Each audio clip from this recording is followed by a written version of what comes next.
cosas que pasan en este tipo de eventos, pero ya sorteamos todo, así que vamos a partir con esta charla. Esta charla es un poco técnica. Está hecha para gente que tiene algún poco de conocimientos de assembler, de firmas, digamos, pero vamos a tratar de partir del principio fácil para que vayamos tomando un poco de conocimiento en el tema y después al final vamos a rematar con el tema ya más al hueso, digamos, en la seguridad de las consolas. A ver, no tengo pantalla acá.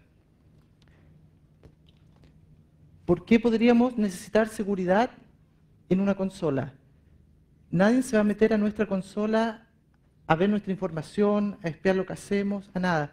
La seguridad de las consolas básicamente la intenta proteger al vendedor de la consola, no al usuario final. Esto quiere decir que el vendedor protege su consola de que nadie más que él puede ejecutar código en su consola. Por eso toman medidas, digamos, de código, de firmar código. Esto de firmar código es algo más o menos nuevo. No existía en las generaciones anteriores. Entonces, bueno, ¿cuáles son los objetivos de ponerle seguridad a una consola? El primer objetivo es evitar las copias ilegales de software, es decir, llamémoslo la piratería. También otro objetivo es impedir el software no licenciado. Esto quiere decir que cada empresa, cada proveedor de consolas, solamente él se reserva el derecho de licenciar quién puede hacer o no puede hacer software. Otro objetivo de ponerle seguridad a una consola es evitar los cheats, los trucos. Esto a mucha gente no le podría parecer, pero cuando se trata del tema de juegos en línea es bastante importante porque podría perjudicar la experiencia de otros jugadores si se recurre al abuso de los cheats. Bueno, y lo otro también es forzar la consola a que solamente se puedan ejecutar juegos y no hacer otras tareas. Las consolas modernas tipo PlayStation 3, Xbox 360 son demasiado potentes, tienen mucho más throughput que un computador, digamos, de ese mismo precio. En realidad lo sobrepasan por 3 veces. La evolución de la seguridad. Partimos con la no seguridad en la época del Atari, en los años 80. En esa época simplemente no se ponía seguridad a las consolas.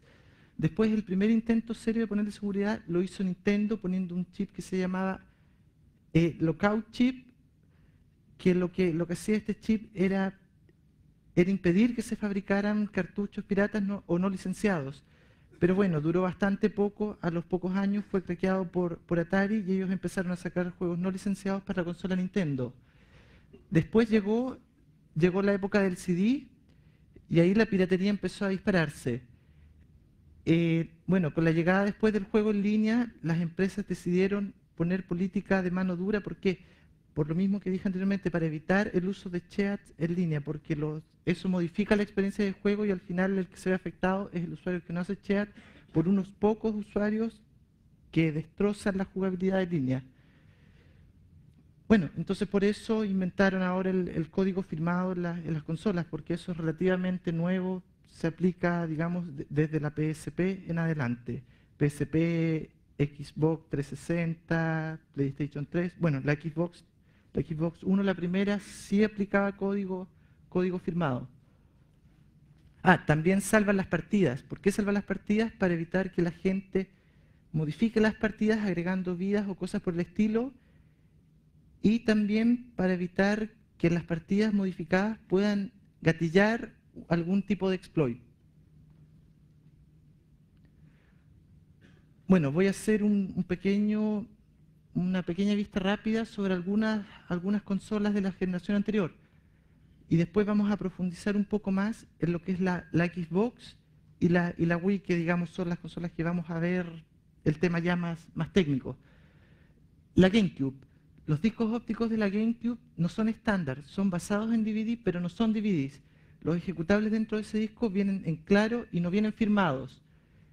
Los datos también, porque bueno, una cosa es código, los otros datos tampoco vienen firmados y vienen en claro. Estos discos tienen una protección bastante potente, digamos, anticopia. No se pueden copiar los discos, no se pueden masterizar discos nuevos. Existen métodos para hacer que la consola corra discos no originales, pero masterizar un disco es muy difícil. Esto solo lo consigue una compañía que digamos, trabaja en hacking profesional para consolas, que es Datel, la que saca los freeloaders y los discos para hacer share, para cargar discos de otra región. Es la única empresa que ha podido clonar estos discos. Las empresas de Asia, digamos, que hacen piratería, no han podido todavía con esos discos porque es una protección muy potente. La IPL de la GameCube. La IPL es el programa inicial de carga. Es la primera instrucción que se ejecuta en la GameCube. Viene encriptada, pero una encriptación demasiado débil, digamos, que es a base de números pseudo-aleatorios. Seguramente es un LFSR, pero no se sabe y en realidad no interesa porque, digamos, eso se puede sobrepasar de muchas maneras distintas. En esta consola, por los buses que tiene la consola, digamos, internamente, pasa código no firmado que uno lo puede revisar con un analizador lógico, o algún FPGA, algún truco, digamos, que se puede hacer, y además de ver el código, se puede parchar.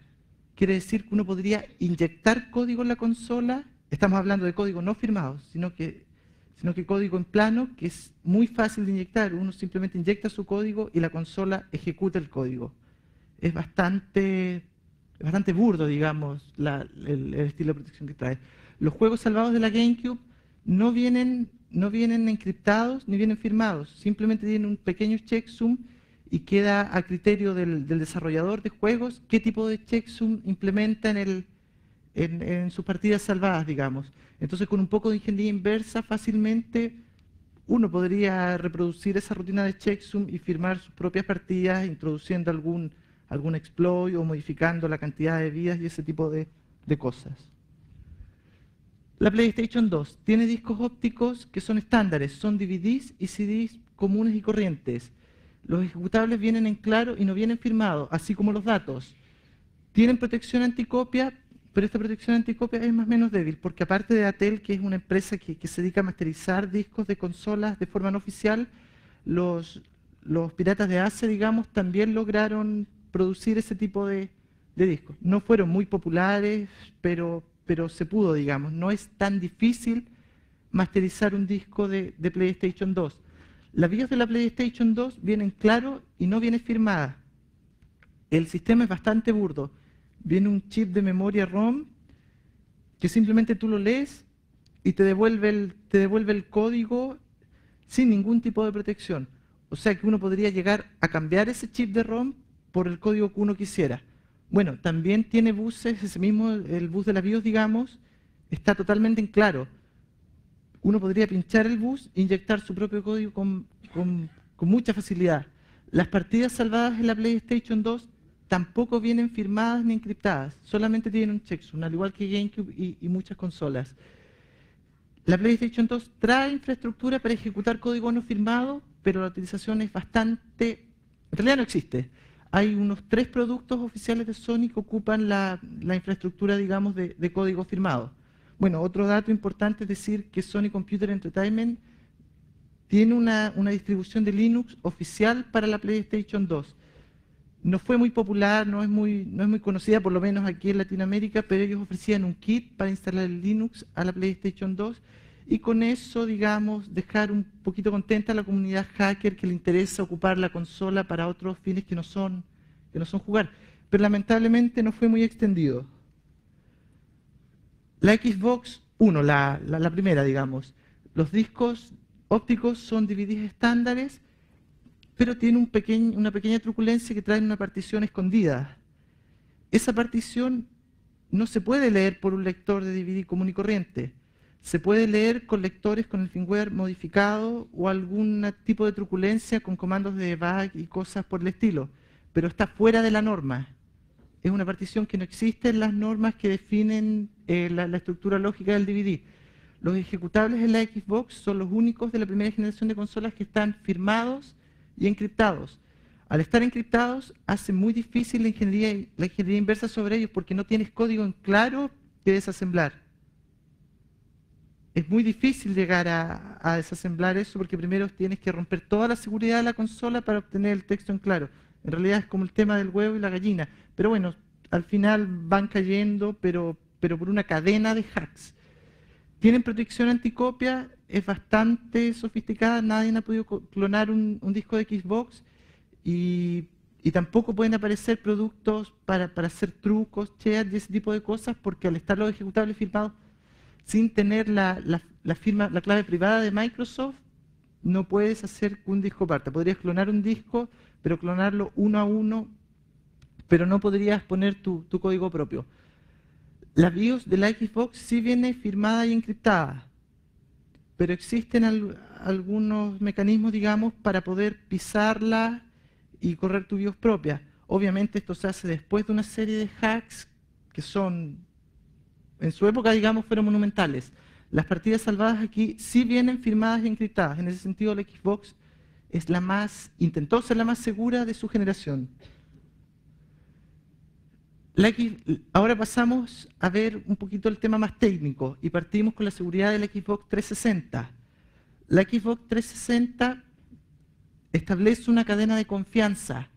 Quiere decir que desde la primera instrucción que se ejecuta en la CPU hasta que se carga el juego o el programa final, todo el código es revisado, todo el código tiene firma. Los distintos estados de booteo pueden ser muchos, digamos, y en la Xbox son como 7. Cada estado chequea la firma del que viene, y el que viene chequea la del que viene, la del que viene, la del que viene, hasta llegar al código final. Y digamos, esa cadena de seguridad es bastante poderosa y en realidad hasta el momento no se ha roto. Tiene seguridad a nivel de silicona, tiene SRAM integrada en el DIE de la CPU, tiene una más ROM también integrada en el DIE de la CPU. Eso quiere decir que con analizadores lógicos o un poco de cosas que están al alcance de la gente que hackea, no se va a poder tener acceso al sistema. Obviamente hay hackers que hackean a nivel de DIE, pero en el mundo serán como 2, y para la tecnología, digamos, que tiene el proceso tan pequeño, 65 nanómetros, por decir, no se puede hacer con tecnología barata, digamos. Bueno, la memoria y de la seguridad a nivel de silicona también, esta consola se caracteriza por tener bastante lógica especial para la seguridad. Tiene la memoria hasheada, tiene la memoria encriptada, implementa eFuses, que es una tecnología de IBM que son fusibles en la CPU, que se pueden ir quemando, digamos, y deshabilitando funciones con el tiempo que después nunca más se pueden habilitar. Eso permite revocación, pero lo vamos a ver después. Esa consola, la Xbox 360, implementa un hipervisor. Esto no se veía en consolas anteriores y de hecho en los sistemas operativos recién ese tema está empezando a verse. O sea, quiere decir que las consolas es como una cama de prueba para las tecnologías que vienen más masivas en el PC, porque los hipervisores están recién en pañales. También la Xbox, sus páginas son solamente, las que son de escritura no son ejecutables, y las que son ejecutables no son de escritura, o sea, es excluyente. Con esto ya no existe la posibilidad de un exploit básico como un buffer overflow. En realidad a la consola no le entra. No le entra, ¿por qué? Porque si tú estás en una sección de datos o en el stack y puedes hacer que el contador de programas salta ya, kernel panic, no hay nada que hacer.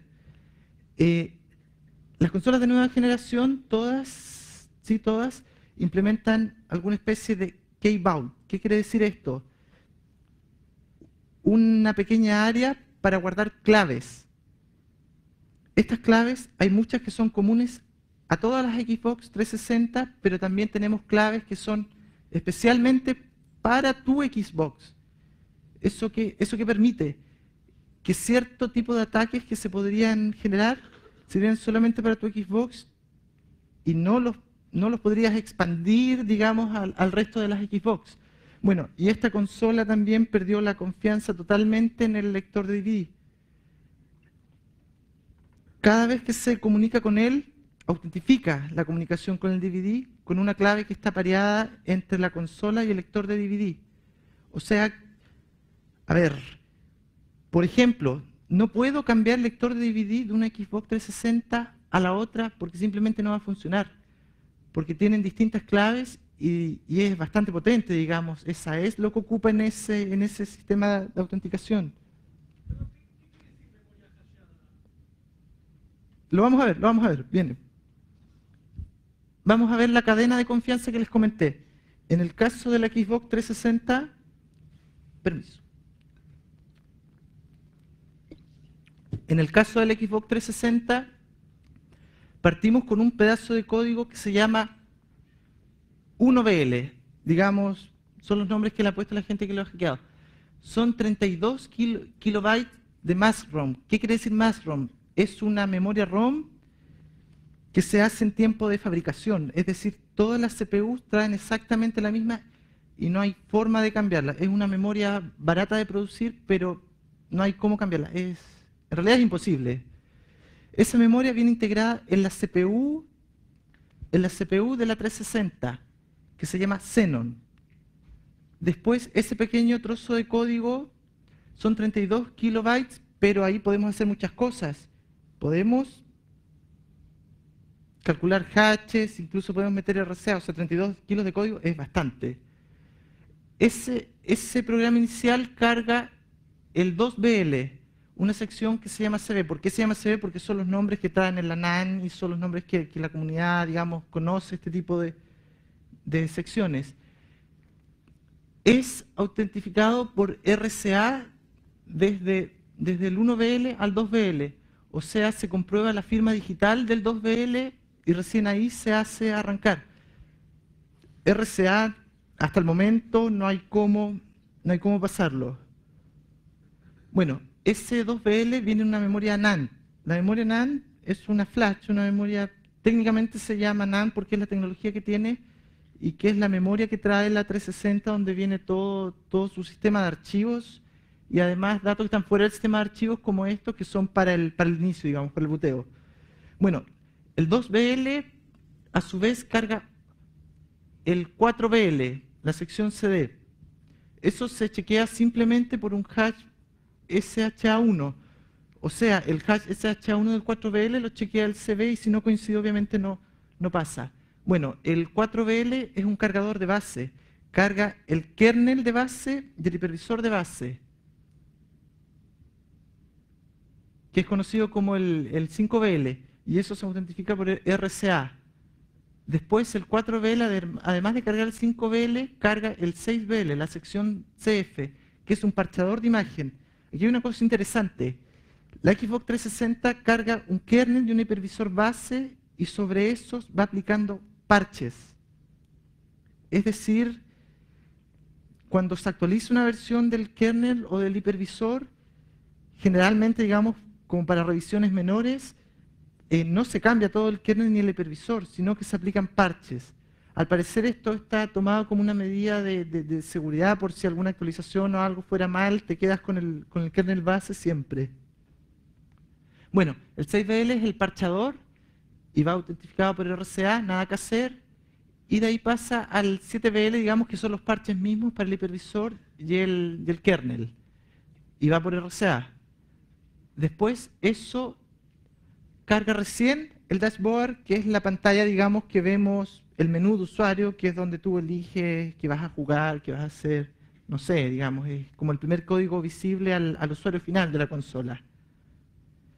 Y bueno, y los ejecutables van firmados por RCA, van encriptados, también no hay nada que hacer. De partida, en la Xbox 360, todo va encriptado.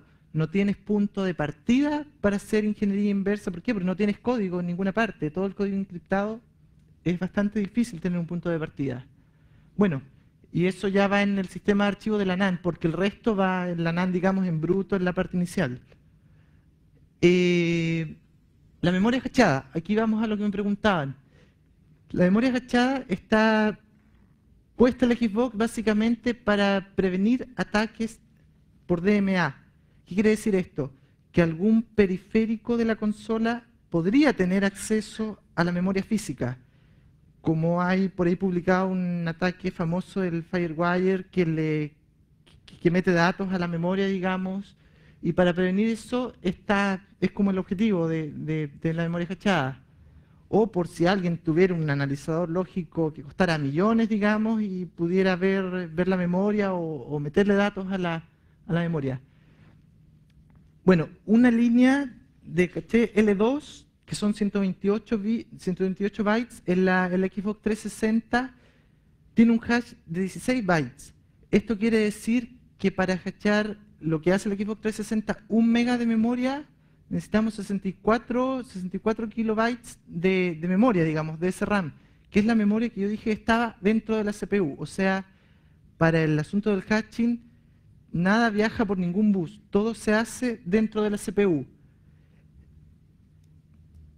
Bueno, claro, solo podemos echar un mega de memoria, ¿y esto para qué se reserva? Se reserva para el hipervisor, que es la parte más importante, digamos, es lo que queremos proteger, porque el resto de la memoria nosotros fácilmente la podríamos corromper y a lo mejor no vale nada corromperla. Si es una sección de datos y la corrompes, no implicaría mucho. Pero en cambio, si tú corrompes el hipervisor, logras meter código, ahí ya la cosa se complica a nivel de seguridad. Además de estar hachada, la memoria está encriptada. Todas las páginas de código están totalmente encriptadas, digamos, a nivel de hipervisor, del kernel y el código de usuario, que son los juegos o lo que se ejecuta en la consola. Este sistema no es tan bueno como el hashing, pero es más económico en términos de que no necesita memoria. No necesita memoria adicional como el hashing, porque el hashing necesita guardar los hashes, digamos, de la memoria. Este sistema de encriptación no necesita memoria, entonces sale bastante más económico y se implementa directamente en la silicona, en la lógica del chip, y en realidad hacer una encriptación con números pseudo-aleatorios y todo el tema en lógica, digamos, si alguno de ustedes ha programado FPGA o algo, es gratis, se dice, porque no consume recursos de hardware. Ah, bueno, la memoria encriptada también previene el volcado de datos por el DMA. Si tú tienes cómo acceder a la memoria física de alguna manera por algún periférico, por X motivo, y tomas memoria de código de la memoria física, va a estar todo encriptado y, bueno, como decía anteriormente, no tienes punto de partida para hacer ingeniería inversa porque cualquier memoria que te puedas robar de código va a estar totalmente encriptada. eFuses. Los eFuses es una tecnología de IBM. Son fusibles dentro de la CPU. En realidad es una memoria que se puede grabar una sola vez, pero es bastante útil para temas de seguridad. Es una tecnología muy barata. Hay 768 eFuses dentro de la CPU de la 360. Estos eFuses implementan una clave única por CPU. Tenemos una clave de 16 bytes que es única por cada CPU de Xbox 360. Esa clave encripta y desencripta, digamos, el key vault y amarra la consola con el... Bueno, no, perdón, el key vault amarra la consola con el lector de DVD. Entonces, para cambiar el DVD de una consola a otra, necesitaríamos modificar la clave del DVD que está en el key vault. Y para poder modificar el key vault, necesitaríamos la clave de la CPU. Es bastante complicado. Bueno, ¿para qué más sirven los eFuses? Para deshabilitar funciones que ocupa el fabricante en la línea de producción. Por ejemplo, en este caso, en la 360 se deshabilitan las puertas JTAG. La puerta JTAG es para hacer testeos sobre la CPU, para programar los chips que están alrededor, para chequear las conexiones entre chips, y es solamente útil, digamos, en tiempo de fabricación o para debugging, pero la 360, los kits de desarrollo vienen con un debugging, digamos, a nivel más usuario que el JTAG. Entonces, una vez que la consola va a salir de la línea de producción, queman un eFuse y eso dice el JTAG no va a funcionar nunca más. ¿Por qué? Porque el JTAG podría ser una beta, digamos, para el hacking. Bueno, y también los eFuses implementan revocación de software. El software perfectamente podría decir, si hay 5 eFuses quemados, no corre este software. Se utiliza, digamos, para prevenir que se le haga downgrade a la consola. O sea, que tú instalas una versión, por decirte, un kernel superior y nunca más puedes volver atrás porque ese kernel va a preguntar si hay, digamos, más de 5 eFuses quemados, no corra tal versión del kernel. Bueno, la arquitectura de la CPU, esto es internamente. Es un PowerPC estándar, desarrollado por IBM, que tiene tres cores. Corre a bastante velocidad, a 3200 MHz. En realidad es una bestia, digamos, para la época en que salió una CPU con 3 cores, digamos, era impresionante. Cada core tiene su propia MMU, tiene 32 kilobytes de caché para datos y 32 para código. Y lo que se ve aquí en la parte verde, digamos, es estándar de IBM. IBM podría ocupar eso para ponerlo en algún otro producto, digamos. No tendría que cambiar nada del diseño porque no está diseñado especialmente para la 360. O sea, seguramente sí, porque iba a vender mucho, pero IBM es libre, digamos, de ponerlo en el producto que quiera porque es un hardware estándar. Bueno, en el bus tenemos conexión a los diffuses, tenemos la ROM, tenemos la SRAM, tenemos un generador de números aleatorios, que por lo que yo he escuchado, digamos, yo no he mirado muy bien el tema, es casi generador de números aleatorios, o sea, de pseudo tiene bastante poco. No sé, digamos, qué tecnología ocuparán, pero me han dicho, digamos, que es bastante potente. El sistema de hashing e encriptación se realiza por lógica a nivel del caché L2. Produce un poco de latencia, claro, si vamos a estar encriptando la memoria y hasheándola, son operaciones que podrían producir un poquito de demora, pero el caché L2 generalmente produce una latencia y esto lo enmascara, digamos, o sea, no es un mayor problema. El hipervisor. El hipervisor es el encargado de chequear que el código sea auténtico, él es el que hace el chequeo de las firmas digitales y él es el que dice que una página de datos, porque el cargador del código viene, digamos, en el kernel, no está en el hipervisor. El kernel carga el código a páginas de datos, el hipervisor chequea que el dato, digamos, esté firmado correctamente y recién ahí el hipervisor lo copia a una página de código y le da autorización para que se ejecute. Es el encargado digamos, de manejar la solamente escritura o solamente la ejecución. Y bueno, previene todo tipo de exploits como su función. El código de usuario en ningún momento puede cargar código. O sea, tener algún exploit por código de usuario, digamos, un juego, es imposible cargar un exploit por el asunto de que se lee o se ejecuta excluyentemente. Bueno, esto es un poquito más técnico. El hipervisor y la CPU.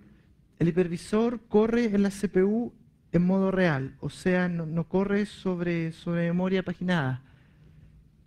En esta CPU, cuando uno tiene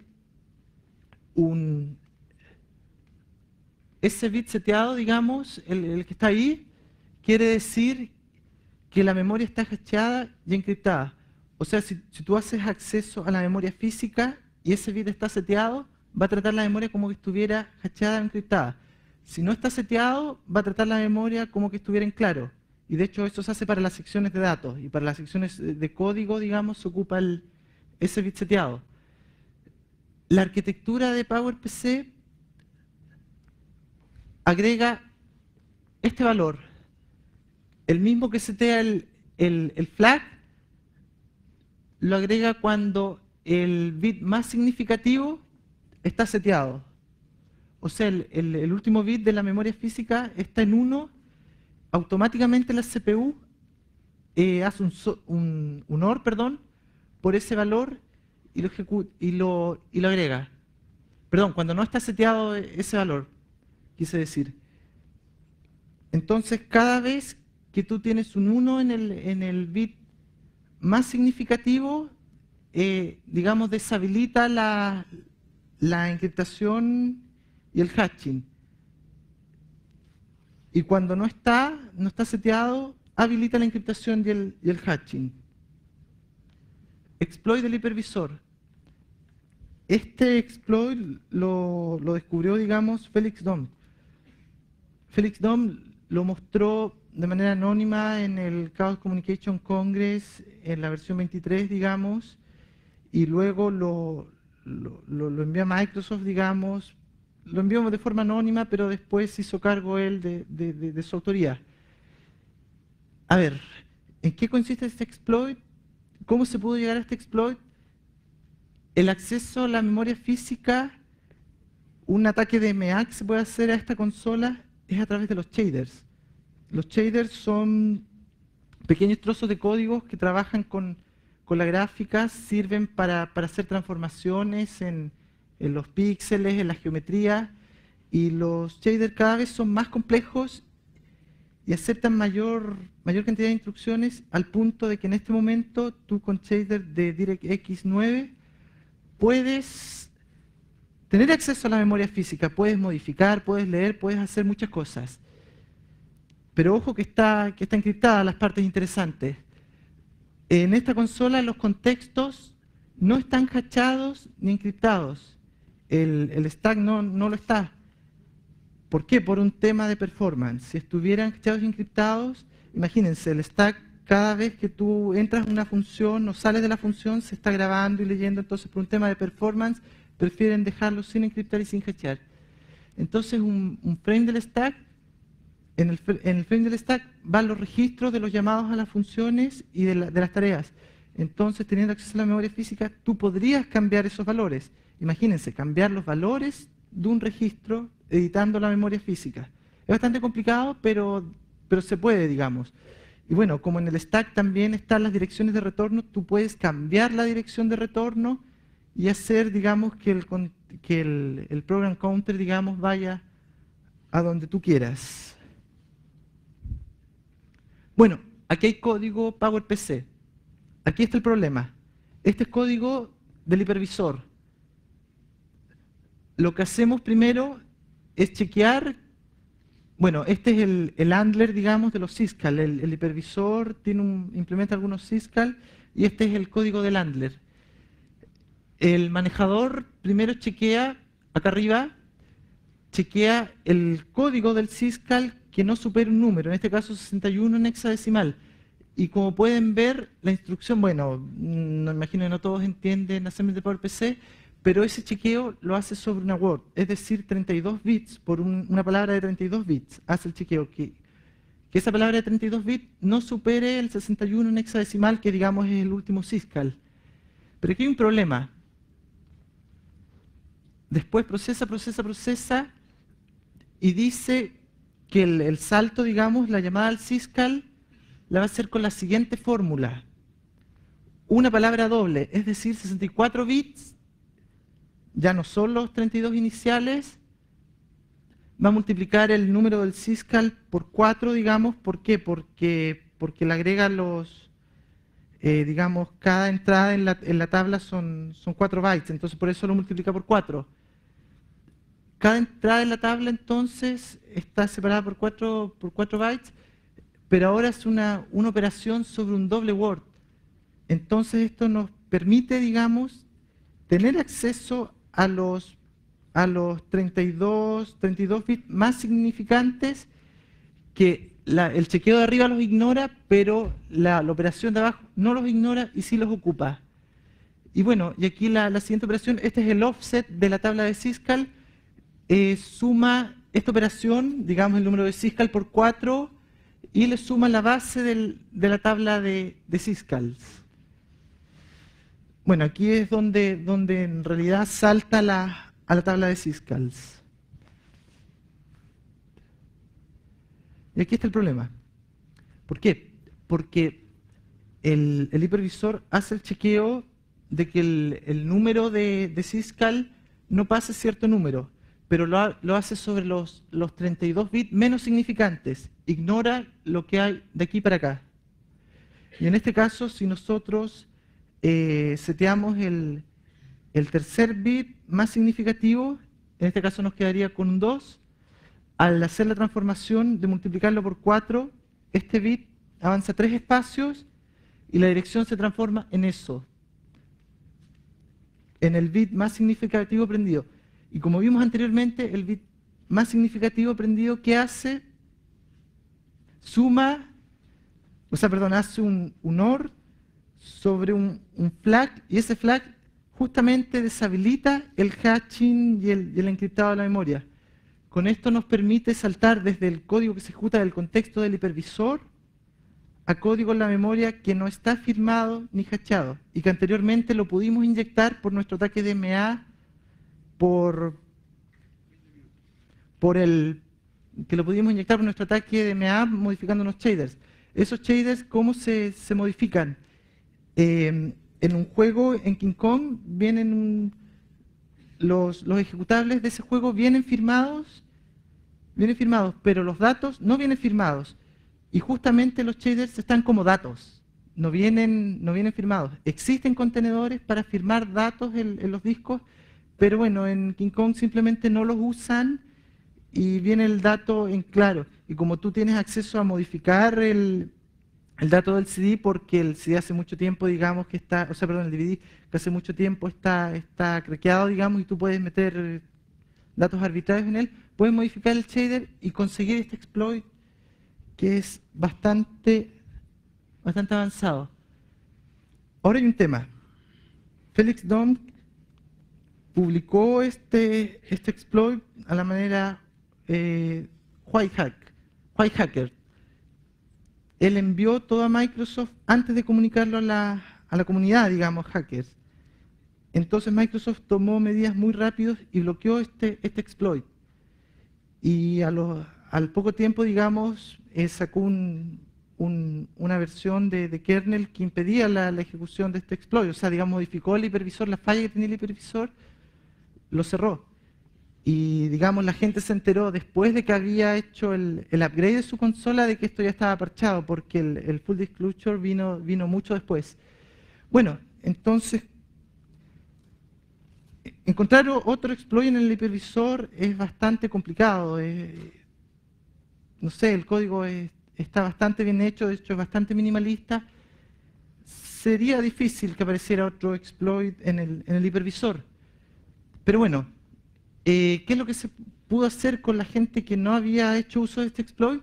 Es tratar de bajarle la versión a la consola, hacer un downgrade. Pero ¿cómo? Si los diffuses nos bloquean esa opción.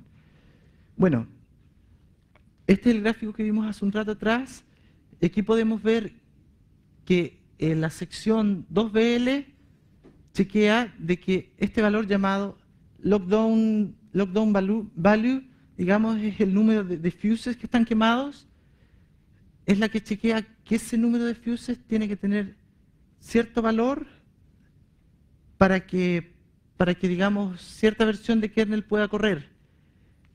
Pero aquí hay un tema. Bueno, la sección CF hace exactamente lo mismo. A ver, esto viene especificado en esa sección como un HMAC, que ocupa como un HMAC es un sistema, podría decirse, para autentificar que un dato es de uno, digamos, del que lo firmó con una clave. Es como hacer un hatching con un sal, digamos, con un sal. Bueno, entonces, este HMAC, ¿qué es lo que ocupa como clave? La clave de la CPU, que no tienes cómo sacarla. Entonces, ¿qué es lo que pasó con este asunto? Si tú podrías modificar el valor que estaba aquí en la NAND, el lockdown value, o un valor superior, por decirte, si yo tenía una imagen CD que decía tiene que tener, por decirte, hasta 3 fuses quemados para ejecutar, y yo tenía 4 fuses quemados, si yo podía cambiar ese 3 a un 4, podía ejecutar esa versión del CD. Entonces, la idea es cómo modificar ese valor, digamos, y que el HMAC sea siendo válido. En realidad no se puede. Si no tienes la clave de la CPU, es imposible. Digamos, es de una sola vía el HMAC. Bueno, en el código del 2BL se hace el chequeo, digamos, de este HMAC y se hace con una función memcomp, comparar la memoria, digamos, 2 trozos de memoria y los compara. Y bueno, aquí vemos, lo voy a apurar un poco porque me dicen que tenemos poco tiempo, 15 minutos. Voy a hacerlo corto. Esta función va chequeando byte por byte y cuando encuentra igualdad, o sea, perdón, cuando encuentra una diferencia, retorna inmediatamente, no espera a ejecutar al final de las búsquedas de igualdad. Entonces, cuando la diferencia se produce más adelante, retorna antes que si la diferencia se produjera al final de las dos cadenas a comparar. Hola, Jere. Entonces, bueno, como yo les dije anteriormente, la CPU de la 360 corre a 3,2 GHz, que es una velocidad, digamos, demasiado rápida. No hay cómo, con implementos, digamos, caseros, no hay cómo medir una diferencia de tiempo en un chequeo de ese estilo, porque la diferencia se produce, pero el tema es cómo chequearlo. Bueno, pero tuvimos la suerte de que el 2BL se ejecuta en una etapa temprana donde la CPU no está totalmente inicializada y corre aproximadamente a 50 MHz, lo que es bastante lento y fácil de chequear. Así que es súper sencillo. Se hace un hardware adicional, se suelda la puerta POS, digamos, porque la puerta POS es lo que trae las BIOS de los PCs, y el POS tira estados del boteo, Y gracias a esos estados nosotros los ocupamos para medir tiempo. O sea, por decir, decimos, del cuánto tiempo pasó del estado 20 al estado 21. Y ese es más o menos una aproximación, porque en realidad se hace un poquito más complicado leyendo un pin de la memoria NAND. Pero bueno, tenemos una marca de tiempo bastante precisa, digamos, que se puede hacer con hardware bastante económico. Se puede hacer con un FPGA, digamos, pero incluso se puede hacer con un PIXI. No es tanta la velocidad que tiene. Bueno, entonces esta solución permite cambiar el valor de los fuses y encontrar la firma válida, la firma HMAC válida. ¿La encontramos cómo? Simplemente chequeando byte por byte, probando los distintos valores y viendo cuánto tiempo se demora. Mientras más tiempo se demora, quiere decir que va encontrando el byte que viene. Entonces pasamos de un sistema, digamos, de probar un HMAC de 128 bits, de 2 elevado a 128, ahora ya estamos a 2 elevado a 8 por 16, perdón, por 16. O sea, y hacer un ataque, digamos, de fuerza bruta de eso es bastante rápido. De hecho, en la consola demora 1 hora, lo que es bastante rápido, digamos, porque tienes que estar reseteando la consola, grabando la memoria NAND. Pero bueno, al final se consigue y puedes hacer downgrade y ejecutar el exploit y correr, digamos, software casero. Bueno, seguridad de Wii, me voy a tener que apurar. Seguridad de Wii también implementa una cadena de confianza.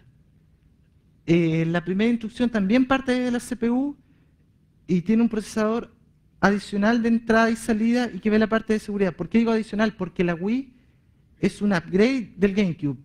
Ocupa el mismo hardware más un procesador adicional que ve todo el asunto de entrada y salida para el Wiimote, la tarjeta de memoria, la red inalámbrica y todo eso. Entonces agregan ese procesador para entrada y salida y además lo hacen ser el procesador de seguridad.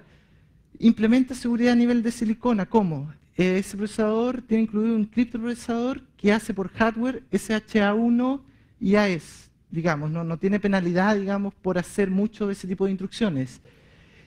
Tiene ese RAM dentro de esa CPU de seguridad y tiene ROM también, una más ROM que no es modificable, y tiene memoria programable de una sola vez también, pero es más chica que lo de la 360. Digamos, la 360 son 768 8 bits y estos son solamente 16 bytes. Pero es comparable a los eFuses, pero tiene otro uso, es más limitado.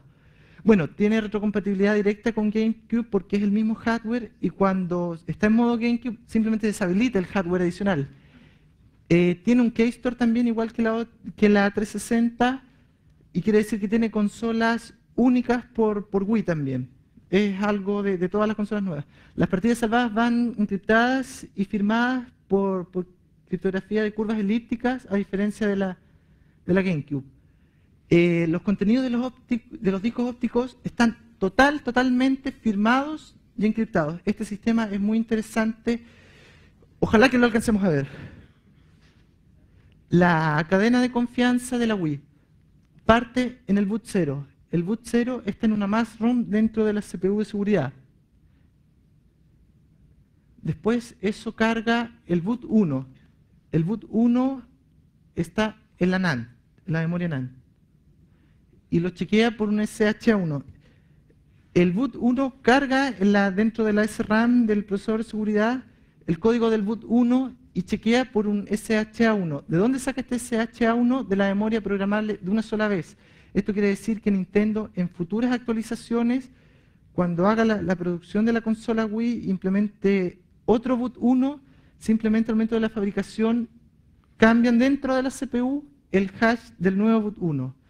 Pero todas las consolas que ya están fabricadas, como la memoria es programable una sola vez, el boot 1 jamás podrá cambiar. Es decir, si el boot 1 es vulnerable, esas Wii van a ser vulnerables de por vida. Bueno, eso está dentro de la memoria NAND. Después carga el boot 2. El boot 2 es simplemente otro estado de carga, pero aquí el chequeo ya lo hace por RCA. RCA de 2048 bits. Y este sistema de chequeo del RCA lo va a ocupar para todo. Es un sistema de certificados digitales que lo ocupa en esa instancia y es exactamente el mismo sistema para el resto de las cargas, digamos. Después carga el IOS, que es como el kernel de la entrada y salida y que también se hace por el mismo chequeo de certificados. Todo eso está dentro del procesador de seguridad que se le puso Starlet. No es nombre oficial, pero es la persona que descubrió ese procesador, porque no está en ninguna hoja de papel escrito por ninguna parte, ninguna especificación, le puso Starlet. Bueno, el IOS carga el menú de sistema. El menú de sistema es lo que podemos ver para ejecutar nuestros códigos, es donde aparecen los canales de la Wii, el canal disco, el canal WiiWare, el software, digamos, de la Wii. Eso también está chequeado por el mismo sistema de certificados y el System Menú puede a su vez llamar a ejecutables de la NAND, que son los canales, que está chequeado por el mismo sistema, y además puede llamar a los juegos que están en el disco, que están chequeados por el mismo sistema. Bueno, eso se ejecuta en la CPU principal, digamos, que es un PowerPC, se llama Broadway, que sí es nombre oficial. Bueno, cadena de copia. Bueno, como sea. El chequeo de firmas. El chequeo de firmas de la Wii es lo siguiente. Esto es código ARM, lo hace en el procesador ARM.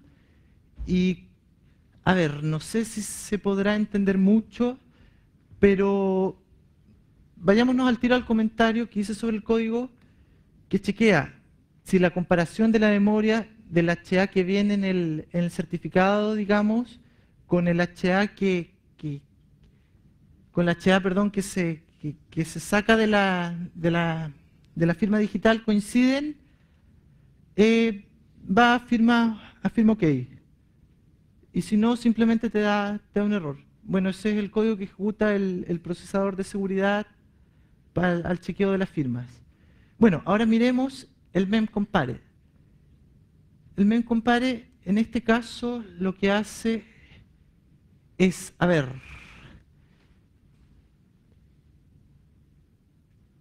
sí.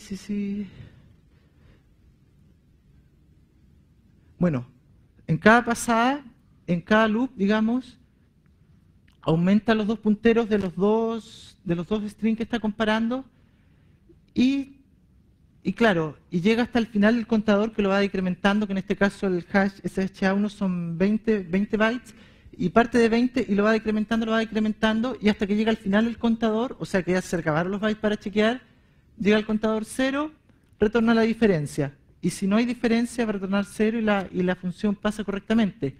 Pero aquí hay una cosa rara. En ese loop chequea si el primer puntero es igual a 0. ¿Por qué hace ese chequeo? Una función que compara, digamos, compara datos del mismo largo. ¿Por qué va a chequear si es 0 y si es 0 va hacia afuera? Simple. Porque no es memcomp, sino que es stringcomp. Quien haya diseñado este sistema simplemente, no sé por qué, se equivocó. y para chequear hashes que no son string, porque el hash no es string, pueden ser datos totalmente arbitrarios, y simplemente en vez de poner la función de comparar memoria, compararon como string. Y claro, cuando tú tienes una comparación de string, digamos, llegas a un byte nulo, y el byte nulo corta la comparación en ese momento. Entonces, claro, el programa que hace el chequeo al final queda de la siguiente manera, es simplemente eso. Compara dos hashes como si fueran un string. Entonces, con eso, si tenemos lo siguiente, el hash de arriba con el hash de abajo, y ambos empiezan con un byte en cero, un byte nulo, y todos esos dos le hacen una comparación de string, va a pasar a la primera. Y ese es el bug que, bueno, lo descubrió Seger, un holandés, lo mostraron en el Chaos Communication Congress, donde, bueno, yo tuve la posibilidad de estar el año pasado, y el bug lo mostraron, pero no mencionaron mucho. No mencionaron mucho, de hecho no mencionaron nada. ¿Por qué? Porque Seger decidió que ese bug no lo iban a hacer público para buscar otros bugs que fueran más fáciles de hacerlo público, porque Seger pensó que Nintendo jamás podría descubrir ese bug, siendo que era una cosa tan evidente. O sea, en un pequeño trozo de código que tú comparas firmas digitales, pero por Dios, estás viendo la línea que comete el error. Entonces toda nuestra cadena de seguridad simplemente sobrevive hasta ahí, hasta el chequeo del SHA-1, y después, por ser todo el mismo código, muere en boot 1, muere del paso de boot 1 a boot 2, muere en todos lados. Se pueden cargar juegos no firmados desde los discos, se pueden ejecutar ejecutables no firmados desde la NAND. Y bueno, como Seger no publicó ese bug, yo quedé un poco picado con ese asunto y me puse a mirar yo el código, digamos, con algunas claves por ahí que se obtuvieron por un asunto que parece que no alcanzamos a explicar por tiempo. Y di con el mismo bug.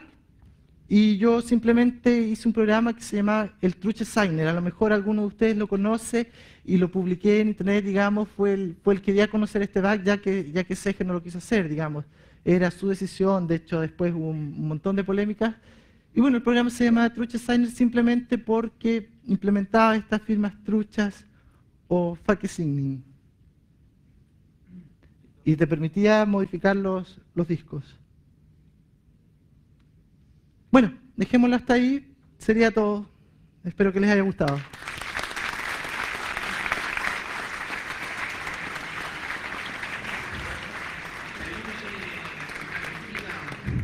Rapidita para Víctor sobre su charla. El SHA que viene. El SHA que viene por defecto, digamos, en GUI, ¿tiene un cero realmente en alguna parte? No, ¿No? no, es otro chequeo. Ah, ok. SHA es fijo. Nintendo en el momento de fabricación saca un hash del boot 1 que viene en una zona no protegida en la NAND, y el hash es lo que lo pone en la zona protegida, que son el largo del hash, digamos. En realidad tengo entendido que no es SHA-1, es un poquito modificado, al igual que el Xbox 360 ocupa un hash un poquitín modificado, basado en. ¿Tu pregunta?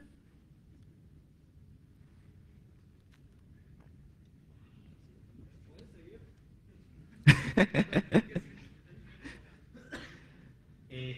verdad que con el tiempo estamos un poquito ajustados. Lo que ahora voy a hablar, se lo digo frente a todos, con Víctor es a la noche, en las Turbo Talks, capaz que dé un poquito más, un brief, así él tiene un poquito más de tiempo para darle 20 minutos como para dar otros conceptos en el bar, una cerveza en la mano, más tranquilo. Una para mí y una para ustedes. Exactamente.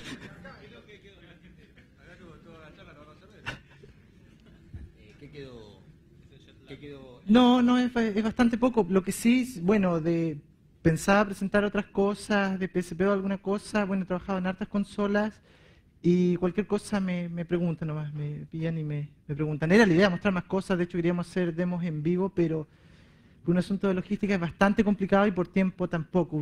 Habría que haber acortado las charlas solamente a una consola, y no era la idea. ¿Cómo? Claro. Un training de consolas. Bueno, chicos, estamos un poquito retrasados, así que vamos a hacer un break de 5 nomás y hay un